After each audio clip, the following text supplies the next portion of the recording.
Le meilleur conseil que je peux vous donner, c'est de vous amuser quand vous allez sur un terrain de golf. Mais si je me souviens, quand j'étais plus jeune, on avait un membre à Berthier qui nous disait un conseil très simple, tête en bas, bâton en avant. Donc, gardez ça simple. C'est probablement le meilleur conseil que je peux vous donner. Quand j'étais jeune, j'étais tout petit, je le suis encore aujourd'hui. On m'a appris très rapidement à frapper un crochet de droite à gauche parce que je ne développerais jamais la distance.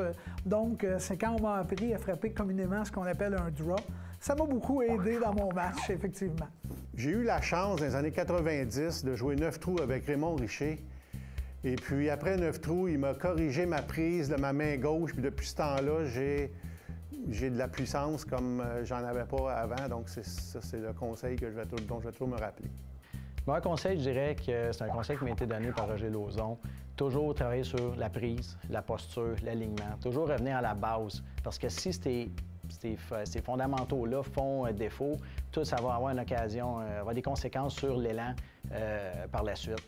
La légende d'Adrien Bigra, garde ta tête sur la balle, swing le club, pense pas trop. Puis ça marche. Golf, c'est pour le plaisir, OK? Puis prenez jamais comme acquis. C'est toujours, il y a de l'apprentissage tout le temps.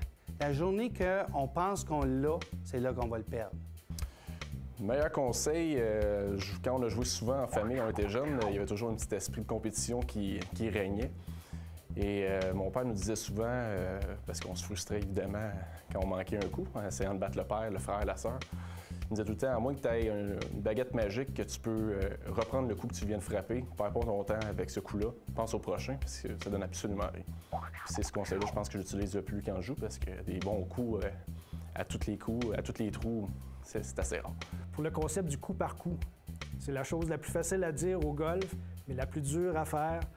C'est rester au moment présent. On a eu beaucoup de discussions avec mon père là-dessus, à essayer de comprendre, puis comprendre les subtilités du coup par coup. Il y en a une, c'est faisable, puis c'est un énorme bienfait pour la game lorsqu'on peut être vraiment au moment présent, oublier ce qui s'est passé, oublier ce qui s'en vient, puis d'être focus à 100% pour son coup. Moi, c'est mon pro à Boucherville, Jean-Guy Perriard, qui était pro là pendant 40 ans, qui m'avait dit « Garde tes yeux sur la balle. Okay? » Malheureusement, je ne le fais pas assez souvent que je devrais, puis c'est pour ça que j'ai 15 handicaps. Le meilleur conseil de golf, il vient de Jack Nicklaus et de certains autres, mais surtout de Jack Nicklaus. Et Tom Watson aussi en a parlé. Si tu ne frappes pas assez loin, c'est parce que tu ne frappes pas du bon tertre de départ. Alors, avance-toi. Moi, j'appelle ça le tee-off des seniors. C'est ce que je fais depuis un an ou deux, puis j'ai beaucoup plus de plaisir. Puis ma prochaine destination, c'est les tertres rouges.